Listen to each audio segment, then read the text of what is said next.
এই ছেলেটা ক্লাসে প্রথম হয়, কিন্তু প্রিন্সিপাল ওর উপর সন্দেহ করে যে সে পরীক্ষায় নকল করেছে, কারণ এর আগে পরীক্ষায় সে ফেল করেছিল। ছেলেটা বারবার অস্বীকার করে যে সে নকল করেনি। পাশে দাঁড়ানো শিক্ষকও মনে করছিল যে ছেলেটা নকল করেছে, তাই তিনি তাকে সত্য কথা স্বীকার করতে বলে, কিন্তু কেউ তার কথা বিশ্বাস করে না। তাই ছেলেটা নির্দোষতা প্রমাণ করার সিদ্ধান্ত নেয়। সে দৌড়ে ব্রডকাস্ট রুমে গিয়ে মাইক হাতে নিয়ে চিৎকার করে বলে, আমি ক্লাসে প্রথম হয়েছি, কিন্তু প্রিন্সিপাল আমাকে নকলের মিথ্যা অভিযোগ দিচ্ছে। আমি আমার নির্দোষিতা প্রমাণ করার জন্য যে কোনো ধরনের পরীক্ষা দিতে রাজি। যদি আমার থেকে একটি প্রশ্ন ভুল হয় তবে আমি আজীবনের জন্য এই স্কুল ছেড়ে চলে যাব। কিন্তু প্রিন্সিপাল তার কথাকে সিরিয়াসলি নেয় না। প্রিন্সিপাল পুরনো পরীক্ষার রিপোর্ট দেখে মনে করছিল এই ছেলেটা একদমই অযোগ্য।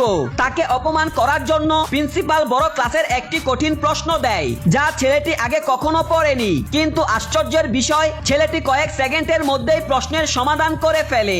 এবার প্রিন্সিপাল আরো জটিল প্রশ্ন দেয়, যা স্কুলের টপার ছাত্ররাও সমাধান করতে পারত না, কিন্তু ছেলেটি সহজেই সেটাও সমাধান করে। নিজের মান রক্ষা করার জন্য এবার প্রিন্সিপাল কলেজের লেভেলের একটি প্রশ্ন দেয়, অথচ ছেলেটি সেটাও অনায়াসে সমাধান করে ফেলে। সব ছাত্রছাত্রী অবাক হয়ে যায়, এমনকি স্কুলের টপার ছাত্র তাকে প্রশংসা না করে থাকতে পারে না।